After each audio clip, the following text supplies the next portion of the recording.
Thanks everyone. Good afternoon rather, and welcome to the Manawa Energy Annual Shareholder Meeting for 2024. I'm Dion Campbell, I chair the board of Manawa. Today's meeting is held both in person and online through Computershare's online meeting platform. And I want to thank everyone who's made the time to be with us today, either in person or online. I think this might be a record in-person turnout from recent years, and that may be because of how I opened last year's meeting, suggesting we don't do that anymore. So thanks for turning up. And for the people here though, in the unlikely event of an emergency, staff from the hotel will assist us, but we need to basically head outside to the nearest safe exit. And the assembly point is the flagpole located next to the driveway entrance in the car park. Watch out, it's a busy road, don't go on the road, just hang around out there. The other reminder I've got is that afterwards, when we close, there'll be an afternoon tea available for those here in person. And hopefully you can hang around and have a bit of a yarn with us all. It'd be good to do that. I've been told that we do have a quorum, so I can open the meeting. The quorum, by the way, is 5 shareholders. I can see more than that just looking.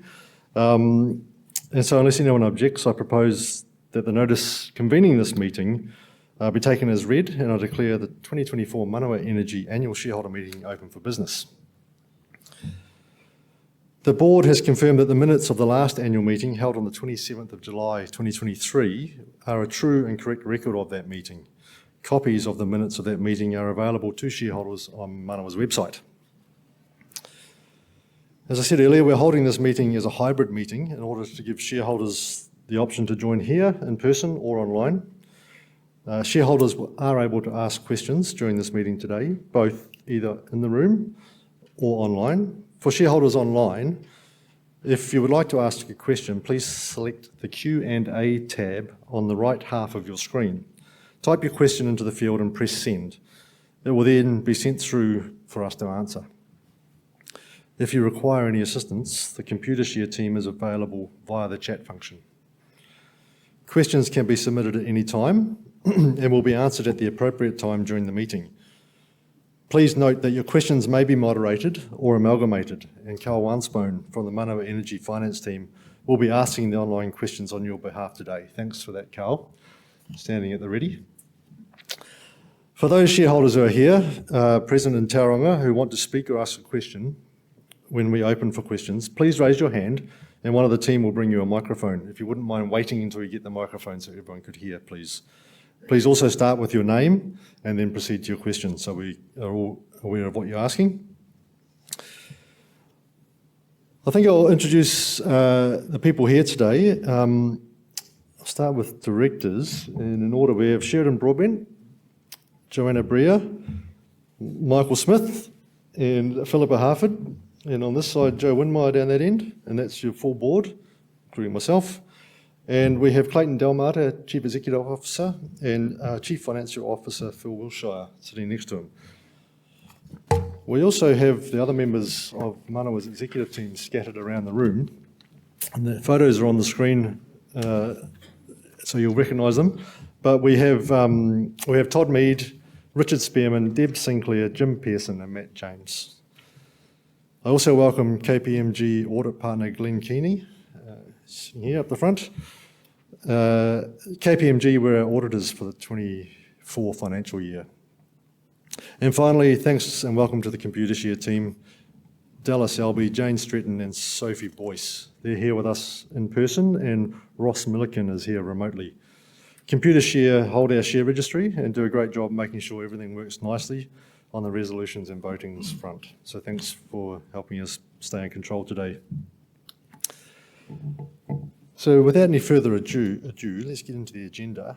I'll say a few words shortly, and then Clayton will share his thoughts on the 24 year and how 25 has started for the company, and a few other items that are going on. After our brief addresses, we'll invite shareholders to consider the financial statements for 2024 and see if there are any questions related to this year's edition, which were accompanied by the directors' and auditors' reports. We will then move to consider and ask for shareholders to vote on 3 resolutions. Before we close, we'll consider any other general business and answer any questions shareholders may have.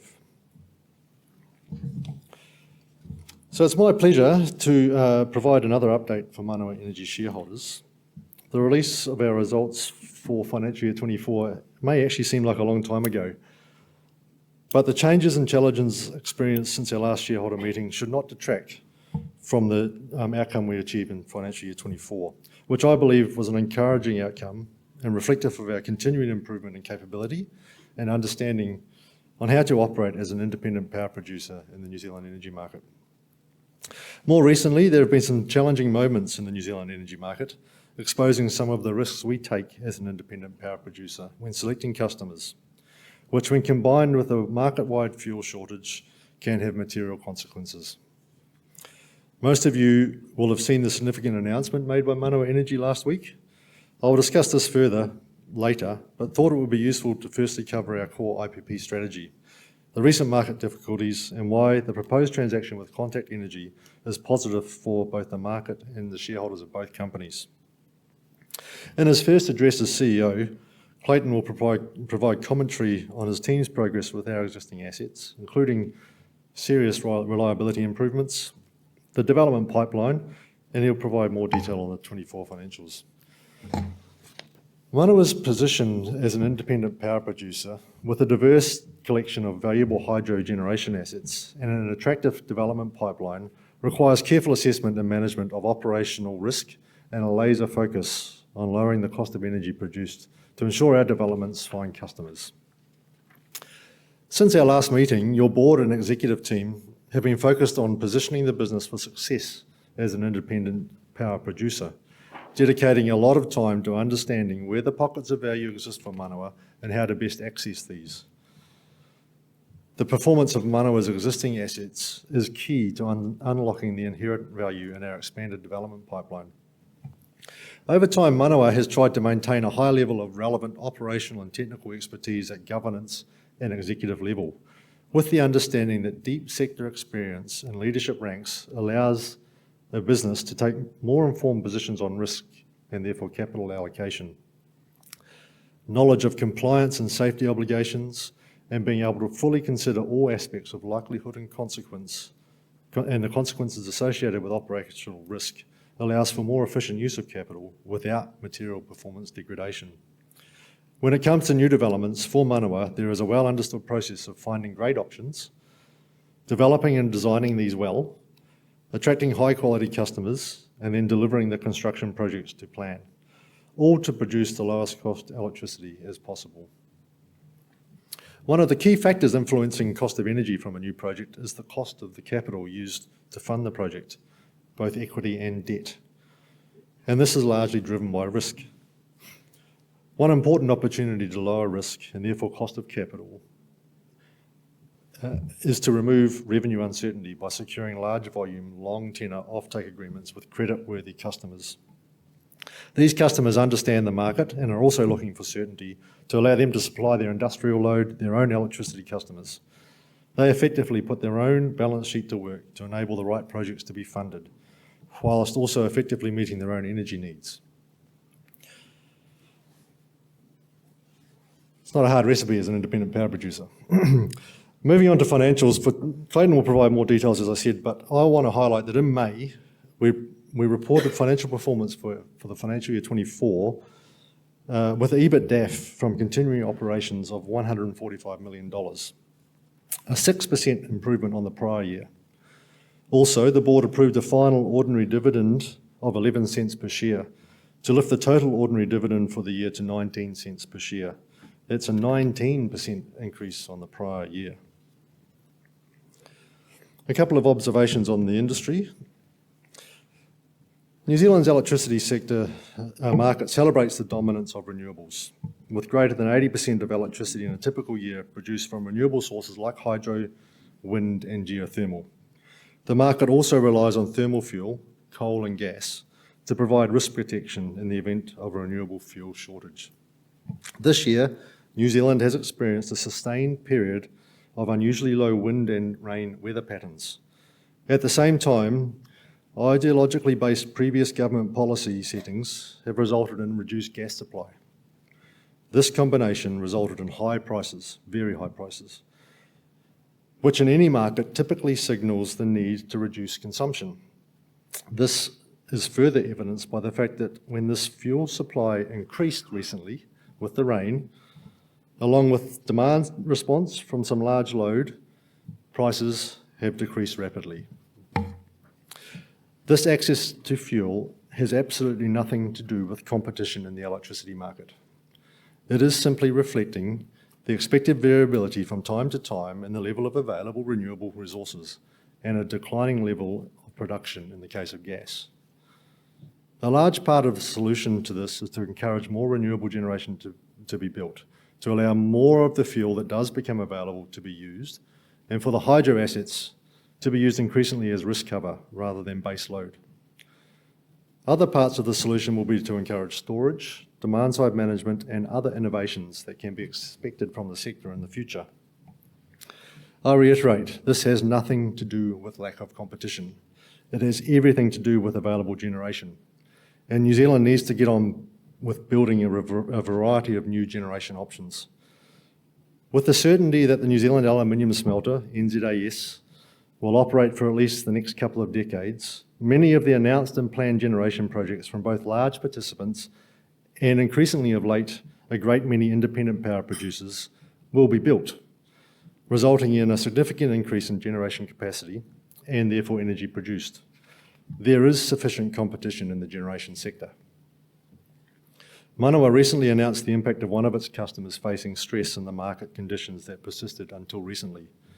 This is perhaps the best illustration of why a company like Manawa has publicly stated its strategy is to sell to large creditworthy customers who can support new renewable asset build, essentially underpinning more generation supply and therefore lowering the cost for all other participants. Our developments need a cornerstone customer to be financeable. The risk cover required by any energy market which supports a mix of independent participants can only be offered at sufficient capacity when the market includes larger participants, including generators, retailers and consumers like NZAS. Without them, both sides of the market, generation and consumption, face higher costs and higher risk. In terms of the Contact transaction, while receiving an unsolicited offer to buy all of the shares in your company is an interesting and relatively rare occurrence for a board of directors. It can be seen as confirmation of the value being created, but it is also cause to reflect on exactly what that value is. As I mentioned earlier, your board has worked to understand the potential value in Manawa, both in its present status and under several future scenarios. The board unanimously believes that this offer from Contact Energy represents an attractive outcome for shareholders, including offering the option to remain invested in the New Zealand energy market. The board also understands the importance of successfully integrating Manawa's people and assets into Contact and has negotiated a seat on the Contact board, proposing that I should take that role, given my long history with this business and the wider industry. The transaction with Contact remains subject to several conditions, including a report from an independent advisor concluding that the transaction provides value to shareholders within or above their assessed valuation of Manawa, and of course approval from the New Zealand Commerce Commission. I am confident that the Commerce Commission will understand that the short-term fuel shortage and different political or other opinions are not relevant to the ownership of assets designed to last for more than 100 years. Manawa Energy is no longer an electricity retailer. So this transaction is about accelerating growth and generation in New Zealand. The opportunity for the strengthened Contact Energy, resulting from the combination of our assets with theirs, to really accelerate the build out of the combined development pipeline and offer cost-effective energy products to a wide variety of independent retailers and other customers is important. The cost of new generation is impacted by many factors, including foreign exchange rates, interest rates, and other things outside the control of the developer. Factors that can be controlled include scale, diversity, and total company resilience, which all affects the cost of capital a project sponsor and even the prices offered by international equipment manufacturers. They like large customers. A larger scale Contact Energy with a very diverse existing asset base and is better able to manage its hydro generation variability and will result in a faster and cheaper generation build than either company can achieve alone. Until the transaction receives regulatory approval and then passes a shareholder vote, your board and executive team is focused on running the company effectively, including progressing on-foot asset upgrades and the re-consenting program so we can continue with those assets and advancing our development pipeline. The details of the proposed Contact takeover are as follows. We've entered into a scheme implementation agreement with Contact, and basically it's the rules of engagement and essentially a sale and purchase document. Contact will acquire all of Manawa's shares through this scheme of arrangement process, entailing a shareholder vote at a scheme meeting, which we'll hold sometime in the future, and that scheme meeting requires at least 75% of shares voted in acceptance. Commerce Commission and High Court approval are also prerequisites of the scheme being implemented. Manawa's two largest shareholders, Infratil and Tect Holdings, together comprising 77.9% of Manawa's share register, are supportive of this transaction. Implementation of the scheme is targeted for the first half of 2025, although that's indicative and subject to change.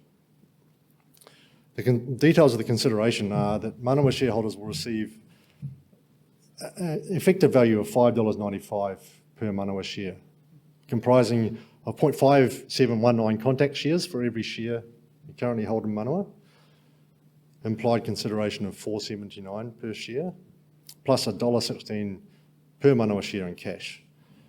The consideration implies an equity value of $1.862 billion and an enterprise value of $2.336 billion for Manawa. If either party declares a dividend with a record date prior to the implementation date of the scheme, the cash consideration will be reduced by the quantum of any dividend paid by Manawa, and the number of Contact shares issued to Manawa shareholders will be proportionally increased for the effect of any dividend declared by Contact.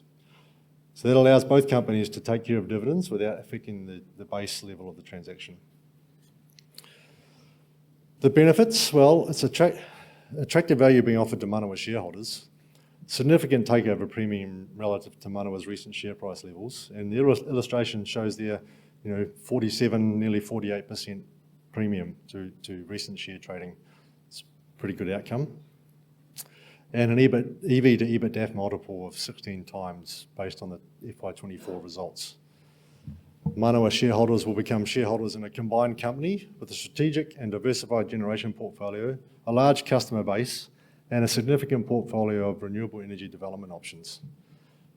Contact has estimated that it will realise portfolio and cost synergies of between $33 and $48 million per annum on a 100% run rate basis, which Manawa shareholders will also share in. The transaction is expected to lead to higher equivalent dividends per share for Manawa shareholders, and Manawa shareholders will benefit from being shareholders in a significantly larger company with increased liquidity for trading in shares.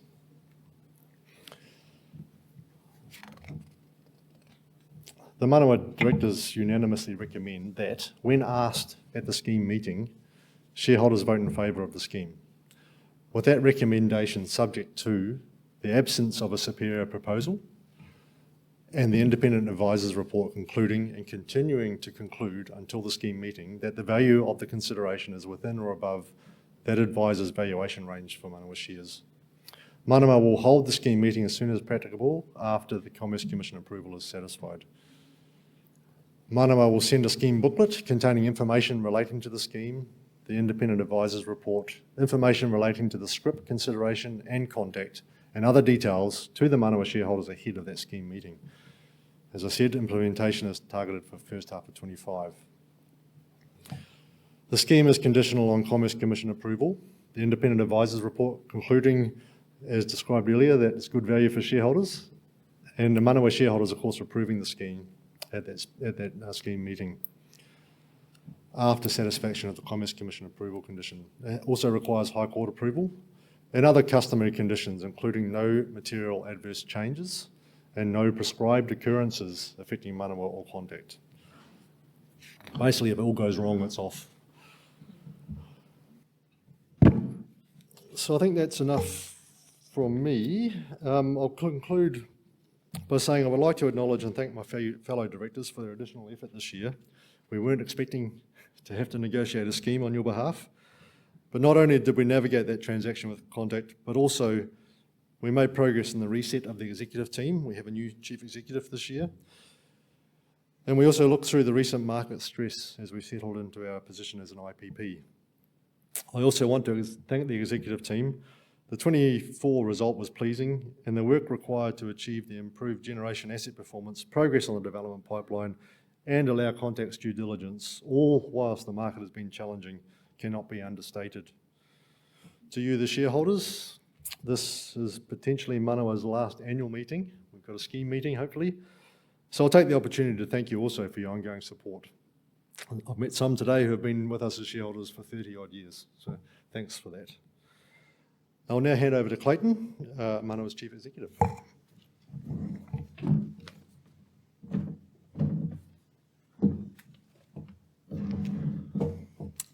Well, kia ora everyone, and thank you Dion, and thank you to you all for joining us here today in person or online. As Dion noted, this is my first annual shareholder meeting as the Chief Executive of Manawa Energy. It's a business with which I've had a very long connection and with which I can credit many of my professional development opportunities and a great many career highlights. I first started with Trustpower back in 2002 and undertook a number of roles subsequent to that, including going through to the establishment of Tilt Renewables in 2016, where I was a member of the formative executive team, leading the development and delivery of large-scale renewables energy projects across Australia and New Zealand, through to the sale of that business in 2021. It has indeed been a great pleasure and an honour to rejoin the business in my current role. Recent months have highlighted the challenges and the opportunities ahead for Manawa Energy, and indeed the wider energy sector in New Zealand. The need for rapid deployment of low-cost renewable energy solutions has never been more pressing, along with a continued focus on ensuring that our policy and market settings are right to ensure that the whole sector plays its part in delivering a reliable, sustainable and affordable energy ecosystem. Before I turn to the proposed acquisition of Manawa by Contact Energy and other topics, I'll reflect on our performance in FY24 and the financial year to date. As Dion noted, EBITDA from continuing operations was up 6% in FY24 at 145 million, with no change in underlying earnings from FY23. Our generation volumes were in line with FY23 at nearly 1.9 terawatt hours, and the board declared a full dividend of 19 cents per share, up from 19% from FY23. The year was also a record year for us in terms of our investment in our existing assets, with all major projects underway at Waipori, Arnold, Highbank, Coleridge and Matahina schemes, all progressing to plan. Good progress was also made on our development pipeline of new projects, growing this to over 1.2 gigawatts of secured wind and solar options throughout the country, capable of generating nearly 4 terawatt hours of additional energy. The health, safety and well-being of our people remains paramount. During the year, our board agreed a revised health and safety strategy that will drive continuous improvement and a focus on the things that enhance our robust systems and remove potential barriers to safe and healthy work, and that will continue across FY25. Disappointingly, our LTI numbers increased in FY24. A review of these incidents has provided our team with valuable insights, and our focus on effectively managing critical risks remains strong. The team will use these learnings as part of a consistent desire to improve our health and safety performance and ensure everyone goes home safely. I'll talk now a little bit about the extensive asset program we have underway. Operationally, the team, in my view, had a very good year in FY24 and also in the period since, with improved plant reliability observed. This reliability supported our generation production volumes as well as the supply of water to irrigators in Canterbury in the form of stored water and pumping services. The 23-24 period saw us provide record volumes of stored water to meet the needs of these irrigation customers. As noted, we also made solid progress on the most significant asset refurbishment program in the company's history. Both turbines are being replaced at the Matahina hydro scheme in the Bay of Plenty, the largest of the assets in our portfolio. The original turbines are nearly 60 years old, and the first of these was successfully commissioned in May, following the commencement of site works in November 23, with the new turbine's performance meeting efficiency expectations. This turbine is optimised for regular lower flow patterns through the scheme and will deliver an additional 12 gigawatt hours per year, which is enough to power an additional 1,500 homes. Replacement of the second turbine will commence late this year, and between the two, we will see an additional 17 gigawatt hours per annum, or a 6% increase in scheme output, which is material.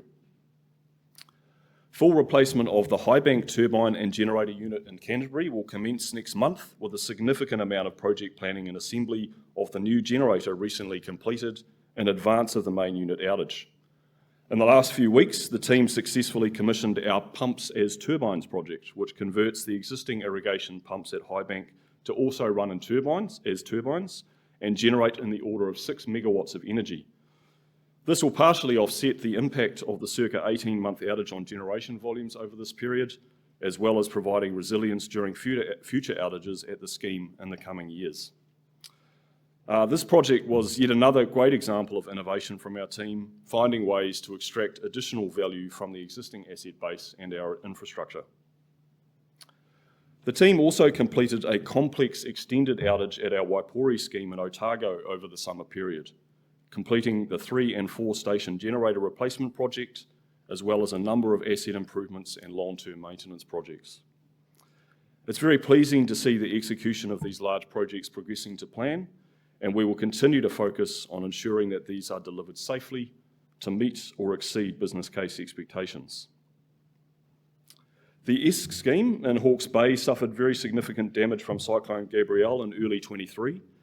In June this year, the team successfully returned the full scheme to service, in fact finding ways to improve operational performance, and this asset has performed very well for us in recent months. The team also restored some capacity at our Bream Bay facility in Northland, where we now have 6 megawatts of diesel peaking capacity, up from on average 3 to 4.5 megawatts for much of the previous year.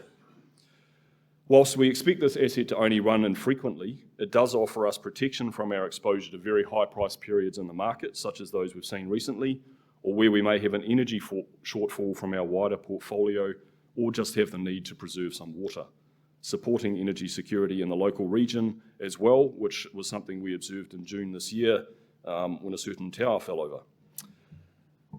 These are just a few examples of many of the great projects happening around our regions. The hard work of our site-based teams and their ability to manage reliability and develop innovative solutions to challenges across our unique asset portfolio has underpinned our performance in recent months, and I would like to thank them for their ongoing dedication in this space. During the period, we also saw the retirement of several long-standing members of our Manawa community, the 2 Lesers on the west coast and Len Parnell locally at our Kaimai scheme in the Bay of Plenty. Les Neem, Les Larking and Len all made a very significant contribution to the hydro industry and our regional assets in particular, retiring after many years of dedicated service. And myself and the wider team thank them and wish them well. I'll now turn to our recent guidance update. It's fair to say we are obviously very disappointed to downgrade our FY25 guidance in early August. It has been a very tough few months in the New Zealand energy market, with, as is often the case, when any market comes under stress, a unique combination of factors contributing to this outcome. Manawa Energy, as you know, has a very geographically diverse asset base that typically would see rain or inflows into some of our catchments at any point in time. For much of the calendar year, through to the end of August, we observed a very unique extended dry period across almost all of our assets, with near record low inflows into many of our catchments, including our key storages at Coleridge and Cobb. In addition, the lovely weather many of us experienced over winter meant that conditions were also relatively calm, with lower average wind speeds and output than expected from the Mercury wind farms we procure energy from over this period. This dry calm sequence over the entire country, coupled with very elevated gas prices as a result of depleting reserves and associated production, has put a lot of pressure on the system. With high-priced thermal generation and scarce water, storage, resulting in a period across July and August that saw the highest monthly, weekly and daily wholesale spot prices ever observed in the history of the New Zealand electricity market. To be clear, this was primarily due to fuel scarcity, with the market price reflecting the value of the scarce fuel and energy. These conditions meant that our key storages were drawn down to very low levels, with production from our run-of-river assets and the procured energy from the Mercury wind farms well below average. As a result, our overall production levels and associated revenue were down, and we did face some exposure to high wholesale market prices at times procuring energy to meet our contractual supply commitments. The team, of course, took a number of steps to mitigate the impact of these market conditions, including proactive management of our shorter-term outages to reflect near-term market conditions, prudent use of our water and lake operating ranges, including securing some dispensations that relieved operational restrictions due to these extreme market conditions in hydrology, as well as the implementation of various energy trading strategies. In late August, early September, as is often the way, we have seen a return of more typical weather conditions with stronger weather patterns and an increase in rain and inflow sequences across many of our catchments. This, combined with various industry responses to the very tight market conditions observed, such as Methanex temporarily suspending its operations while gas is diverted to the electricity sector, demand response from the New Zealand aluminium smelter, along with recent improved inflows, has seen a marked decrease in wholesale electricity prices. Our lake levels at Cobb and Coleridge have returned to near average, with Waipori still at relatively low levels, and that's something that we'll monitor heading into next autumn as we prepare for winter 2025. Another contributor to our earnings downgrade was provisioning for a potential bad debt. For well over 10 years, Manawa had a rather unique wholesale intermediary arrangement with Prime Energy, an electricity retailer specialising in supply of electricity to customers throughout the country. As a result of the recent stress in the electricity market, which I just talked to, Prime defaulted on its payments to Manawa. Manawa's exposure to Prime Energy climbed very rapidly given the market conditions, and ultimately it was determined by management and the board to terminate Manawa's legal supply arrangements with Prime Energy and make a provision for the potential uncertainty associated with the recovery of the debt due. Manawa also quickly took steps to successfully limit any further exposure to debts beyond the amounts disclosed. Manawa and Prime Energy continue to work together to resolve this matter, and an update will be provided in the future when the outcome is more certain. I would stress that this arrangement is unique within Manawa, and we do not have similar arrangements with any other party. Following this, management has initiated a review of its internal controls and processes to assure itself and the board that its risk management processes, including our assessment of counterparty credit risk, are appropriate and fit for purpose when also considering how the market might evolve and how potential market risks in the future compare with those observed historically. I'll spend a bit of time now going through our development portfolio and some efforts in the environmental space.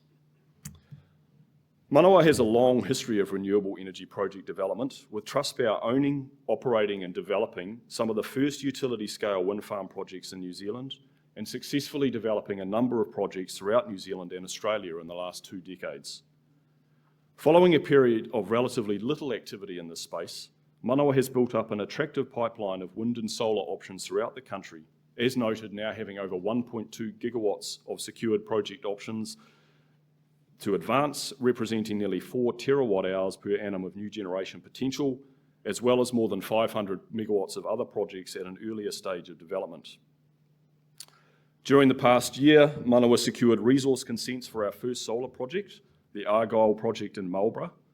This circa 70 megawatt AC project represents the potential for an estimated 130 gigawatt hours per annum of generation across 2 sites in Marlborough and is located adjacent to our branch hydro scheme.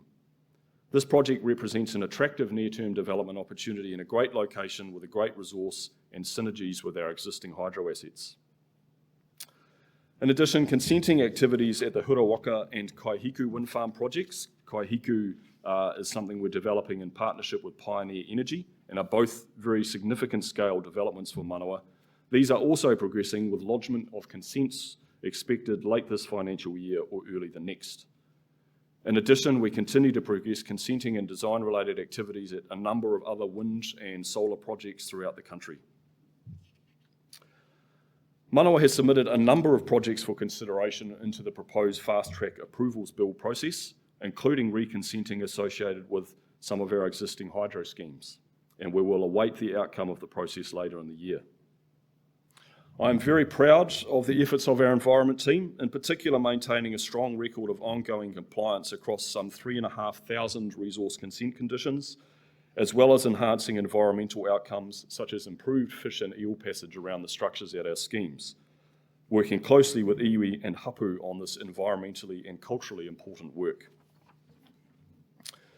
Appropriate Resource Management Act reform remains a key focus for Manawa, with changes necessary to reduce the time, cost and complexity of consenting new or reconsenting existing generation infrastructure.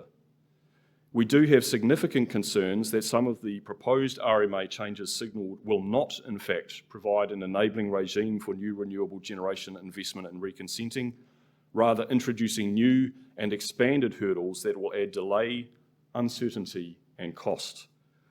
We in the wider industry will continue to work with government to address these concerns and seek to achieve the intended outcomes.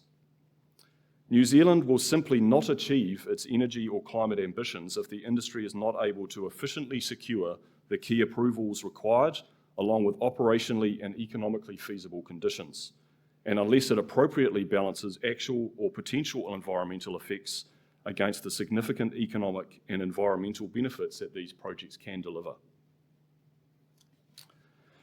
In conclusion, I will talk a little bit about the proposed acquisition of Manawa by Contact Energy. As Dion noted, the board and myself and the management team remain focused on ensuring that it's business as usual until the transaction is completed. We recognise that without our people, we cannot achieve this, and my focus along with the management team is on supporting them through this period and ensuring that we keep our people healthy and safe, continue to operate our assets reliably, respect our relationships with and commitments to our partners and stakeholders, and advance our development pipeline. It is pleasing for all of us to see that the value of our unique asset portfolio, the opportunity our development pipeline presents, the strength of our stakeholder relationships, and the great capability and people in our team have been recognised by Contact Energy. I am confident that subject to completion of the transaction, the combined business will be well positioned to deliver benefits to customers, the New Zealand economy and the climate.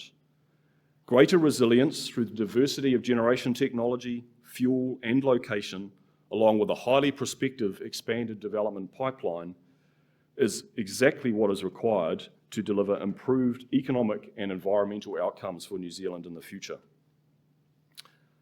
Finally, I would like to extend my thanks to Dion, to the board and to my fellow executive team for their continued efforts and support, and of course the whole team at Manawa Energy over, at times, what has been quite a challenging period. We look forward to meeting the challenges and opportunities ahead together and continuing to deliver value for shareholders. Thank you.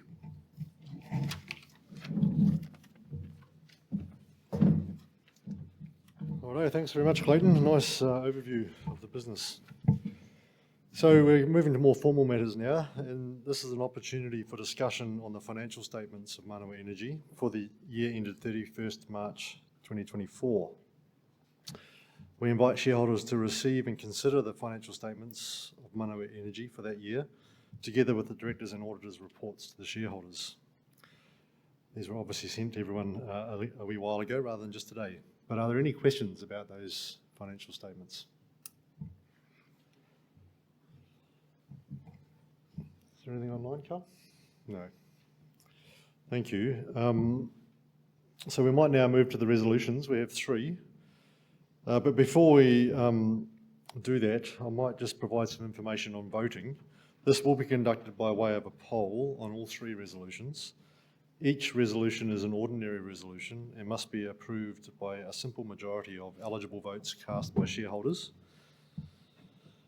For those online who are eligible to vote, once voting has been opened by me, you will automatically be directed to the voting tab on the online platform.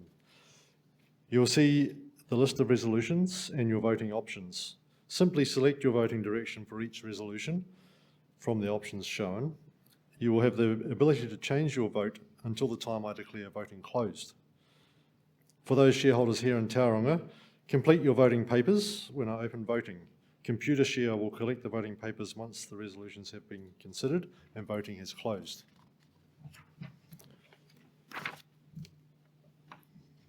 If you have already submitted a proxy form and given authority to someone else to vote for you, perhaps me as chair, or the New Zealand Shareholders Association, then you don't need to do anything more.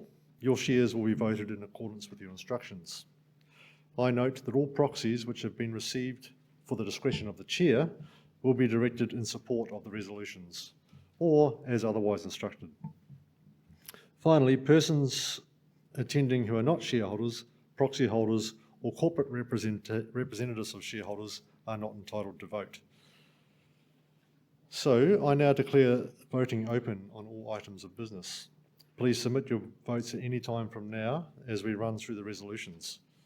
I will give those people online and here in Tauranga a warning before I move to close voting. On our first resolution, this is in respect of the re-election of Sheridan Broadbent. Sheridan was appointed to the board on 22nd of September 2021. Oh, sorry, I'll just lean in a bit. Been asked to speak up. So the first resolution is in respect of the re-election of Sheridan Broadbent. Sheridan was appointed to the board on the 22nd of September 2021. She is currently the chair of the Audit and Risk Committee. As required by the listing rules, she now stands for re-election, having already held office for 3 years. The board has determined that Sheridan is an independent director and she stands for re-election with the unanimous support of the board. I will now invite Sheridan to introduce herself to shareholders. You want me up there? Up to you. Okay, that's working. Ka pai. Thanks, Dion. Kia ora. My name is Sheridan Broadbent. I'm an independent director and board advisor based in Auckland. I've worked in senior roles in electricity, telecommunications, ICT and the contracting sectors in New Zealand, Australia and the South Pacific for many years with organisations such as Ericsson, Transpower, Genesis Energy and Counties Power. I'm currently a director, as noted in the resolution, of ASX-listed Downer Group and also NZX-listed Spark New Zealand, and I'm the deputy chair of the Business Leaders Health and Safety Forum. It's been a real privilege to serve my first term for this team and on this board, and to be before you today proposing a second term for me should I be getting your support. And over that time, of course, we have had a number of interesting discussions as a team, and I just want to say off script here, what a privilege it's been to be part of this team while we've seen an expert CEO like Clayton with all of his domain experience join us and the quality of the team that he has coalesced around him, many of whom are sitting amongst us today, and the work they've done to realise the vision of being an independent power provider, which has obviously been valued outside of Manawa. So look, I put myself before you. I give you my commitment that I will continue alongside my board colleagues to work to do our very best in the interests of the company, the interests of our shareholders and stakeholders, to do our best for you every day. So thank you.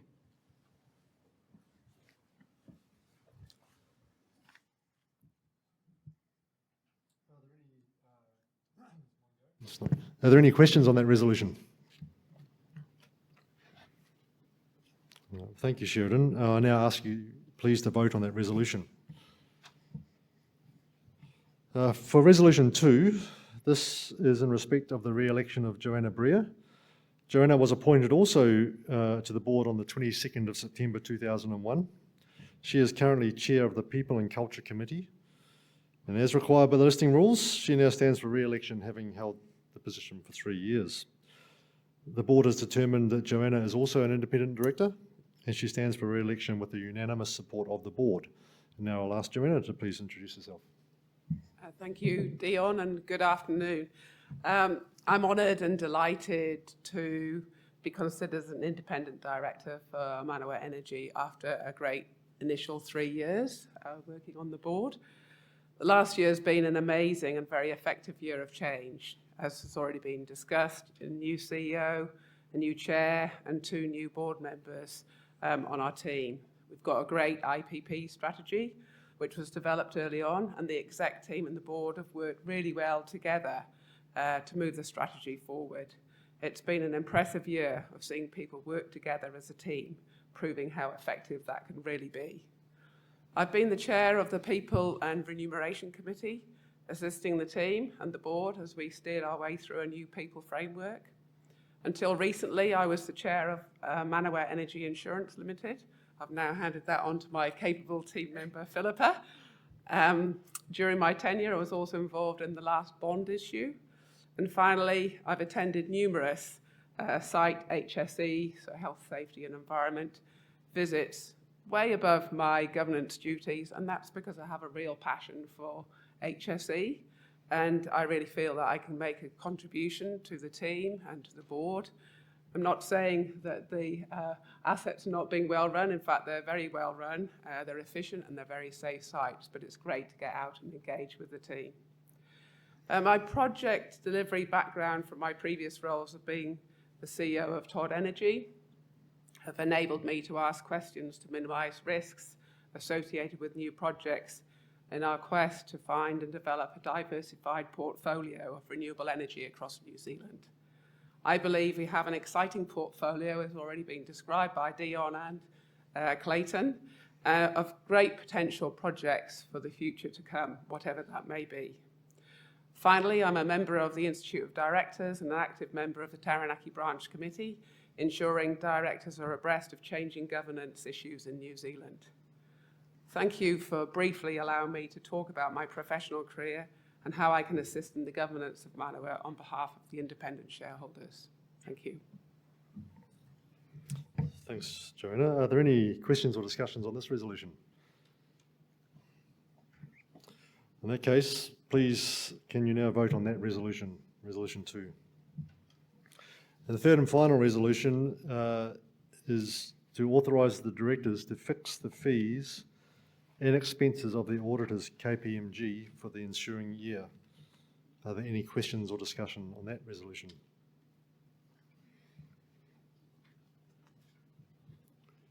Appears not. Please, can you vote on that resolution then?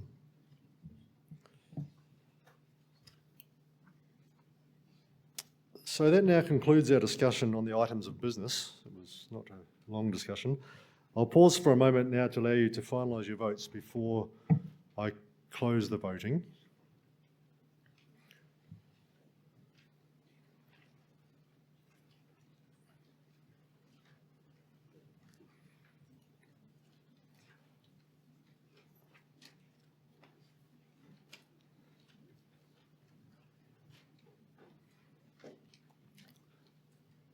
I'll just pause a little longer because I think some votes are actually being cast in real time here in Tauranga, so we don't want to rush anyone.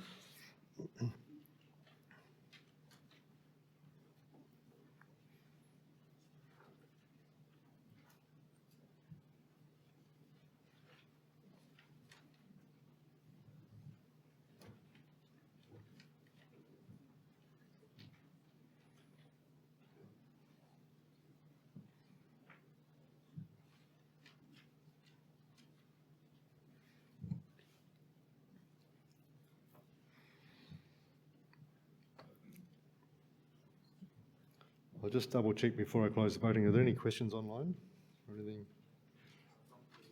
No.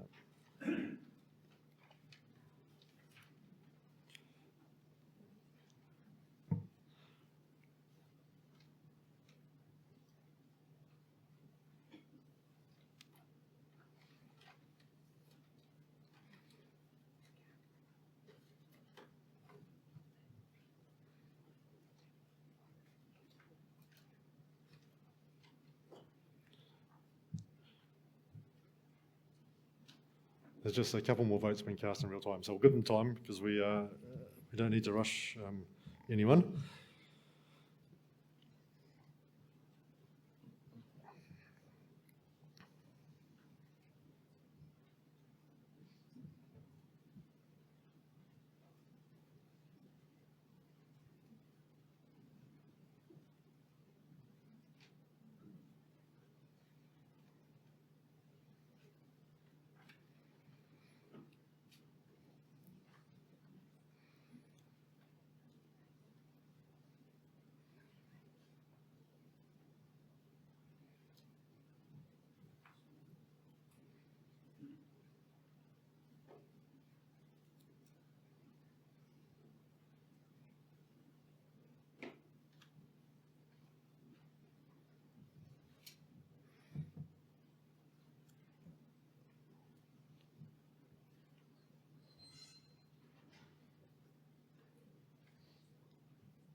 It appears we had a collection of pens that don't quite work. It's not helping with voting.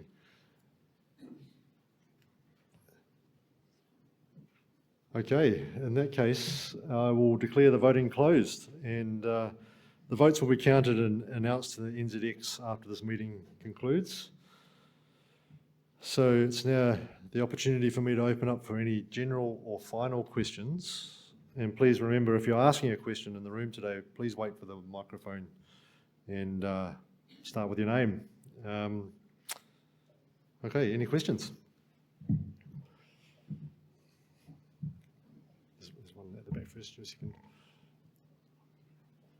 Thank you. Good afternoon. Thank you, directors, fellow shareholders, and the Manawa team. Appreciate that. I'm wearing two hats today, one in my private capacity. My name is Howard Zingle, and also I'm the proxy holder for the Shareholders Association. On behalf of the Shareholders Association, I'd like to thank Manawa and previously Trustpower for managing a significant asset for many years, very effectively, and generous dividends. Thank you very much. We are sad to see a valued customer leave the NZX, and but we do possibly because of the enhanced position of the company that maybe it'll go. In my private capacity, I'd also like to thank you and say it's a sad day. I have one query that I would like to address to you, Mr. Chairman. The announcement of the takeover seemed to have been a fait accompli, and I had, in many instances, there is a notice given to shareholders that there is some discussion happening and warning people to trade the shares with caution. Would you possibly advise why you chose what you did? Thank you. Okay, thank you, Howard, and thanks for the compliments around the way the business has been run for as long as it has. The transaction that was announced last week was a transaction that was incomplete and non-binding until some final discussions on Tuesday night last week. And as all the parties involved were NZX listed entities, we do have ongoing disclosure obligations, but until the transaction is binding, there's not actually anything to disclose. It might be maybe. So we're very aware, both Contact and ourselves and Infratel, on making sure we complied with our obligations on disclosure. The scheme is not a fait accompli. It's still subject to the conditions that I described earlier, including High Court and ComCom. I think the takeaway perhaps is that the two largest shareholders have signed voting deeds in favour of the scheme, subject to certain conditions as well, and that is enough votes to pass the scheme in terms of the shareholder vote. So it's not a fait accompli, but subject to the regulatory approvals, it is likely to pass unless we receive a better offer. Hi. Thank you. My name is Derek Reid. I'm a long-term shareholder in Trustpower.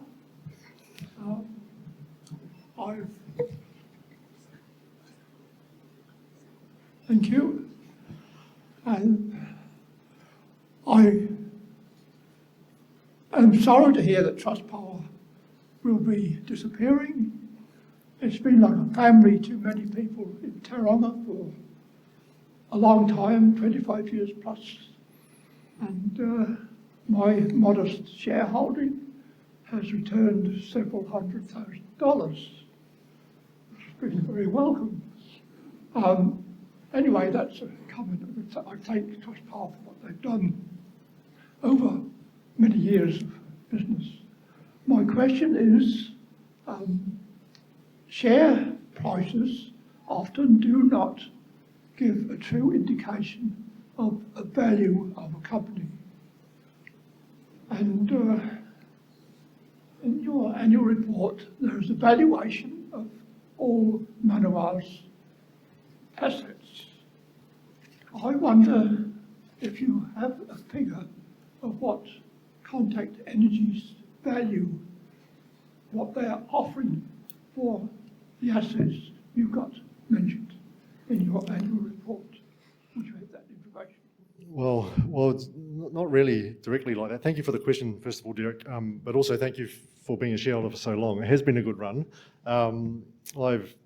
I started work in 2001 at Trustpower, so it's also been family for me, and this is a bit sad to potentially see the end of it. In terms of the transaction, the price being offered at $5.95 per share is, as I said, 47% or so higher than our recent trading. There are many reasons why shares don't trade at full value, or they perhaps trade over full value, and that is market sentiment, it's prospective trading, many things. We can't really control that. As directors, we are responsible for giving information that's material to the wider market, the wider public, so they can make informed decisions about trading. We've done that. We also have a view, and ourselves, as I said, have worked hard to understand the value of Manawa and perhaps where the value might go should we build out a development pipeline or take some other actions. And we do believe this is fair value, this opportunity from Contact for the shareholders. That will be double checked over the next few months by the independent advisor that we must now hire to provide a report on the valuation of Manawa. And that is irrespective of share price or anything. They take a view of what Manawa is actually worth and whether or not this is good value for shareholders. So shareholders will get that double check, if you like. And the board has the ability to withdraw its support for this transaction should that advisor assess that the value being offered is too low for the shareholders. So that's our way of making sure we haven't made a dumb decision and that we're still protecting the interests of shareholders. Thank you. Is that? We will be receiving that report. Yes, of course, yeah. So the scheme meeting that will be held after the Commerce Commission will be for us all to meet again and discuss the transaction, discuss the content of the independent advisor's report and any other relevant documents to the transaction. And so we'll be here again, probably, well, definitely hopefully in the first half of 2025 to have that discussion around all those materials. Often if share prices are too low compared with the valuation of the assets, that's when you get takeover bids. Yeah, that's true. And so the takeover bid, you know, in my opinion, 47% premium on share price probably is pretty attractive. If our share price was trading so low that wasn't attractive, then we've got other problems. But yeah, share prices will do what they do. And maybe another observation is that we are pretty tightly held. There are people like yourself who have not sold for 30 years or 25 years. And so it's hard to actually get a lot of volume traded in Manawa shares. For that reason, people like it. It's family, as you described. Should we become owners in Contact, then they have a much larger register, a lot more liquidity, and the share price perhaps more reflects the value of that company. But again, it's subject to so many things that we don't control. Thank you. Pleasure. Thank you, Derek. Are there any other questions from the floor? I might test online. Yep, okay.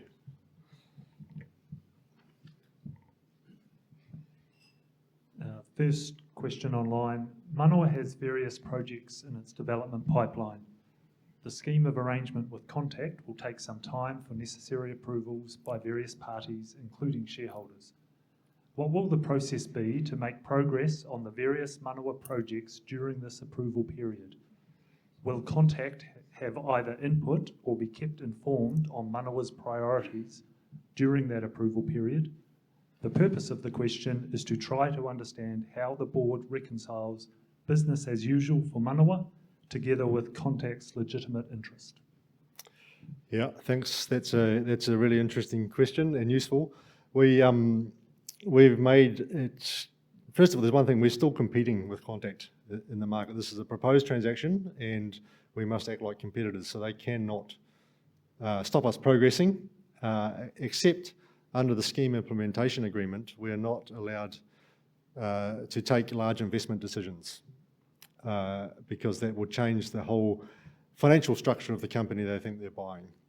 So what we have an obligation and an agreement to do is to continue to run the business as we would, subject to taking a large investment decision. So for us, that means progressing all the consenting work, all the design work on those development projects, and any other activities that will advance them to the point that they are ready to invest in, but we can't take the investment decision. That's the only control. We also have, reflected our forward capex on existing assets and the large projects, some of which Clayton described. Those are still on foot, those are still funded and will still proceed. And in fact, they must still proceed as they do. We've got ongoing compliance obligations with our operating assets, safety, environmental, etc. And as I described earlier, some reconsenting projects for the license to operate our existing assets. All of those will continue. Second question online. When was the board first approached by Contact? I think Contact described this last week as earlier in the year. These things take time, but it was earlier in the year.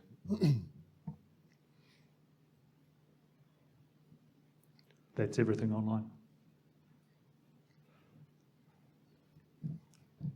Barney Selby. I don't know whether I should ask this question, but I'm going to anyway.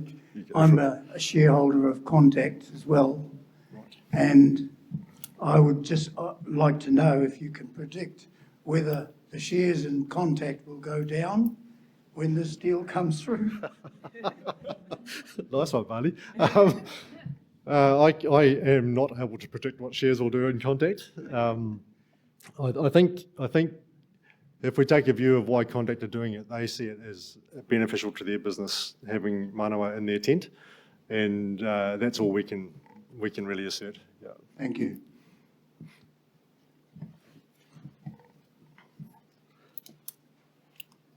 Righto. So if that's all the questions, one more. Here we go.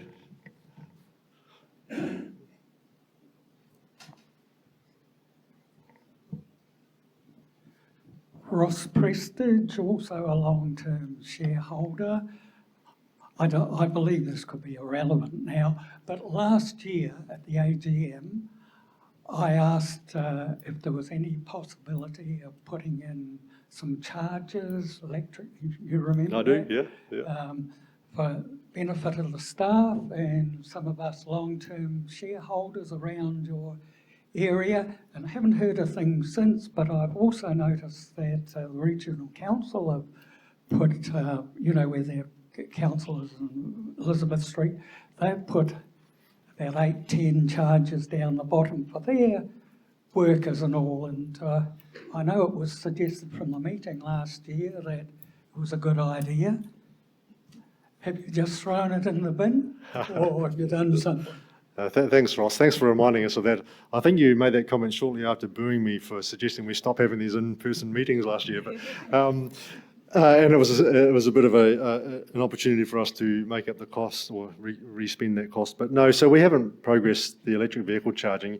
It's not actually for us. It's an interesting opportunity of how we would sell energy that we have available. At the moment, pretty much all of our energy is sold to Mercury through the contract that we wrote at the time of the retail separation. So we haven't really had any available energy to put into a charger. So we haven't. Yeah, I know it is so little, but it's still got to be, and you've got to spend some money on infrastructure, get a connection.